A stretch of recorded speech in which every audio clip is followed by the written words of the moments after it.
Hello and welcome back to the Life and Lessons of Me. Today we have with us a very special guest, my good friend Elijah Stacy.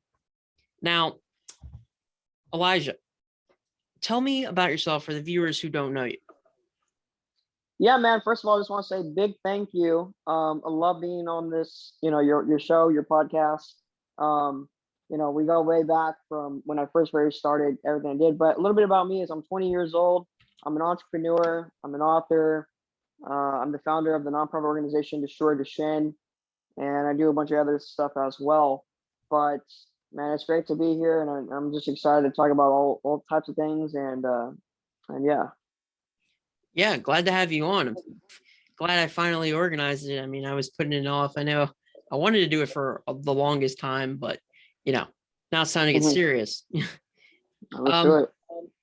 So how does it feel to be a published author?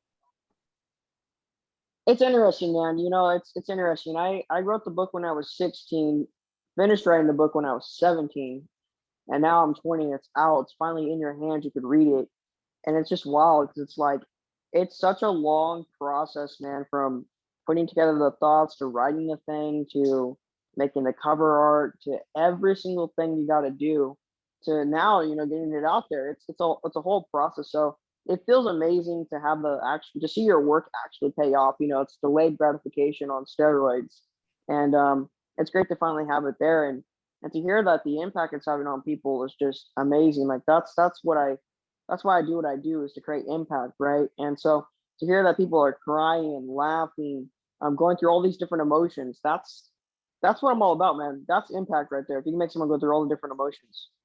Yeah, no, and I've been reading your book and I gotta say, like, it applies to just life in general. And I think it's very important for people to, have that sort of positivity in the world, especially right now. And I will say, yeah, I've been, reacting out loud to things in your book. So I mean, it's a really good book. As for someone who, hasn't read a book in a while, I'm glad this book is what I've, started on. Um, so how did you find your purpose? What was the drive to write the book? Well, the drive to write the book or my purpose? Like, so what was, I guess like what was the drive to write the book and like how did that, come with your Yeah, purpose? yeah, yeah. Well, so I'd say my overall life purpose, right, is it's to minimize human suffering and propel human prosperity so that humanity can have a better quality of life. That's the mission. So, I'm really after trying to minimize human suffering and everything like that. So when I wrote the book, I wanted to put my whole story out there, and I want to make this shit known because, right, it doesn't have a face behind it. It's not a known disease. And I'm thinking, okay, you know what? I can make this disease known. I think that a book can do it. It could be a face, it could tell the whole story. But then I was writing the thing, realized I went through a lot of stuff, a lot of suffering, a lot of adversity. And I have a lot to say on that, a lot of things that can help people overcome their adversity. So I thought, this kind of morphed into that. And so that's what really drove me is, okay, no, this book is about overcoming adversity. This book can help people. This can lead to higher self-esteem. This can lead to people having hope, being inspired, being motivated, learning the certain types of lessons that I've learned that can help them, in everyday life. So that's how the book morphed into, and that's what gave me that's the purpose behind the book. Yeah. And I think, um, as we have a disease that's like less known. So I feel like it's good to, get the word out there a lot more and, create awareness. And even still, like you said, the life lessons part, that applies to everybody. So, it's not just, oh, Elijah's in a wheelchair and he wrote a book about being in a wheelchair. Like, it's about Mm. life. Um, Exactly. yeah. Exactly. The wheelchair is just that's what happened. Like it's a book about overcoming adversity, and it just happens that the person's in a wheelchair, right? That's what it's about, right? That's the adversity that they're going to face. But it isn't a book about Duchenne. It isn't a book about being in a wheelchair. Even though I talk about those things, that's not what the book's about. The book's about overcoming adversity and being ambitious and chasing after greatness. That's what the book's about. Yeah. Yeah. Yeah. And um, I guess I had this follow-up question that you kind of answered, but what kind of perspective are you trying to, um, I guess, allow people to gain from your book? I want them to see that they can do whatever they want to do. Like, I know it's cliche to say, but you could really do whatever you want to do. When I was 15 years old and I said, I'm going to go cure my own disease, some people said, wow, this kid's cute. That's crazy, though. No, no, no, no.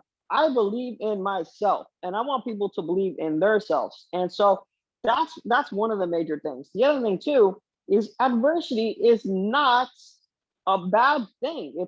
It's an opportunity to improve your character. It's an opportunity to become more tough, right? You got to go through the suffering to become tough. There's no other way to get tougher or to build your character, and unless you go through it, you have to go through. There's no other way to do it, right? You can't buy it, you can't learn it. You got to experience it. You got to experience the pain to be this tougher person. And once you do that, you're gonna feel like there's nothing that can stop you, and that's just truly the blessing behind it. So I teach all that stuff in the book. I teach that stuff.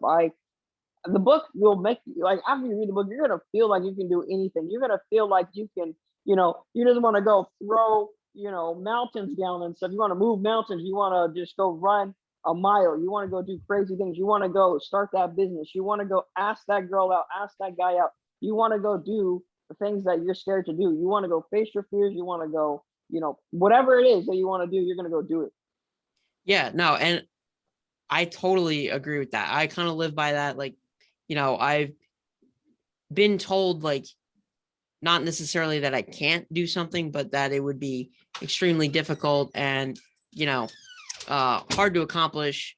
But like, so what I mean by that is, like, driving for me, sort of like, not, it's totally different than, curing your own disease, but, I want to drive a car, right? And that's something for me that has been a huge goal of mine, since I was 16, and now I'm almost 20. It's been a long wait. And, I feel like a lot of people in our situation get discouraged and think that they can't do whatever they want. But in reading your book, it confirms that, yeah, we can do whatever we want. Sure, it's a little different, but we can do it exactly how we want it. So what would you say the key to your Well, you know success? what? I want to back up real quick. Not Yeah, go only ahead. that, but there's some things that, yeah, okay, are more challenging. You're in a wheelchair and you're gonna have to adapt. And I talk about the adapter's mindset and everything in the book.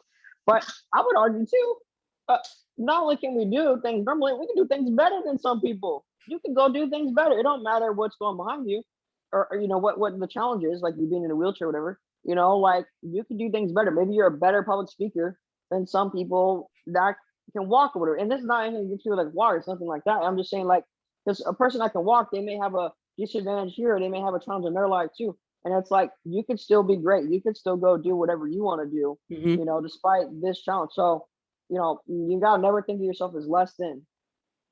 Yeah, I agree. Totally agree with that. So back to the question. What do you think the key to your success has been so far? I mean, I think it's a lot of things. I want to give credit to people. Everybody helps you out. Like, my family built me, my teachers built me, my friends built me. Everyone plays a role in it. It's not just me. So that's a big one. I want to say that. But I would say that, it's having that determination, that resiliency, wanting it so bad, that burning desire, as I talk about in the book. You know, I want it bad. I'm gonna do whatever it takes. Constantly stay ambitious. And like you said, not being discouraged. Like, there's a lot of things I can say, oh, that sucks. You got rejected here. This didn't work out how you wanted it to. You keep going. It's just a stepping stone. You just gotta keep going. And you're just gonna keep going until it works. You may have to adapt your plan, you may have to change things up a little bit here and there, right? Switch it up, but you're gonna keep going because you've already determined I'm going to be successful, period. And so you're gonna keep going until it happens.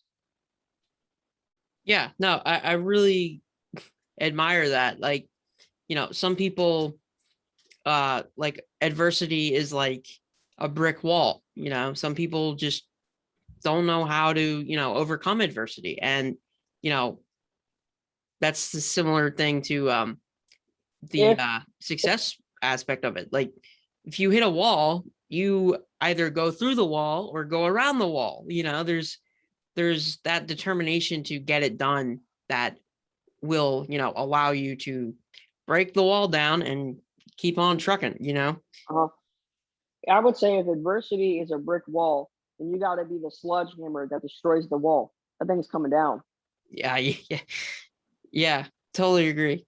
Good analogy.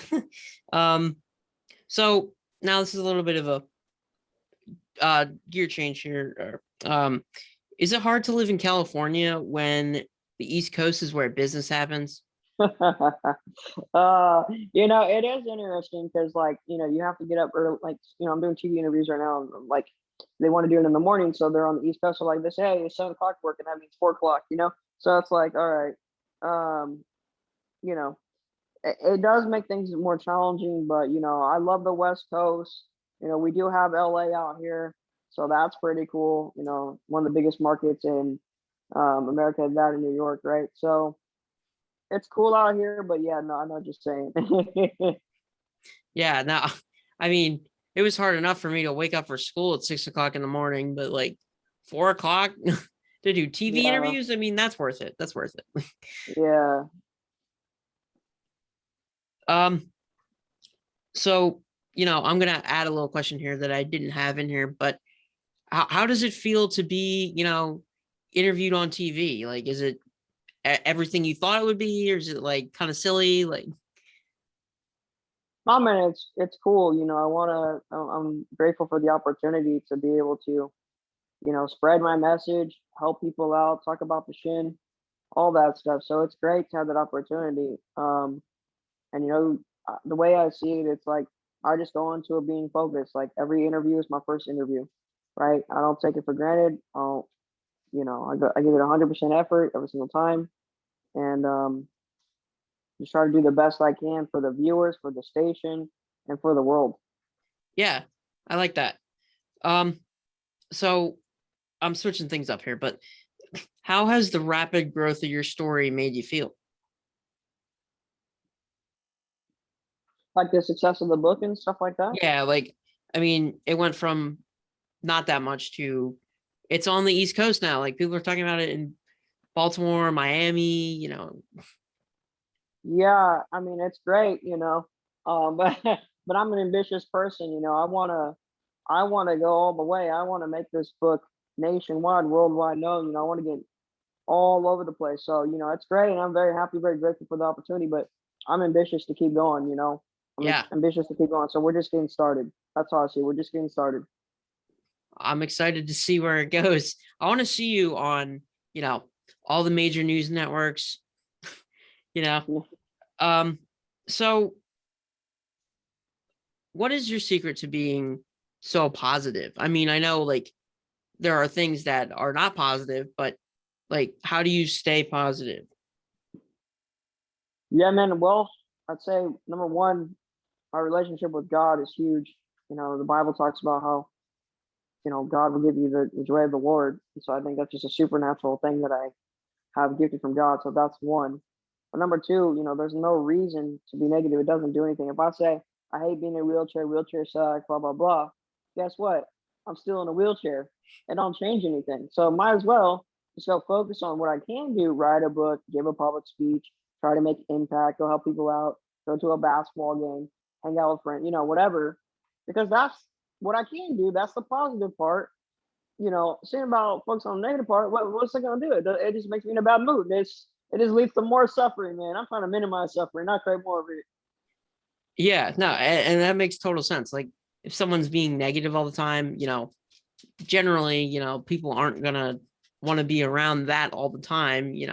Um, so I think, positivity is something that, radiates out of people sometimes. Like you can feel it, and you're exactly right. You just got to focus on what you can control and, do the best that you can every day. And I think, you and I are very similar in that aspect, that we are, pretty positive, even with the negative things. Like we don't focus on the negatives as much.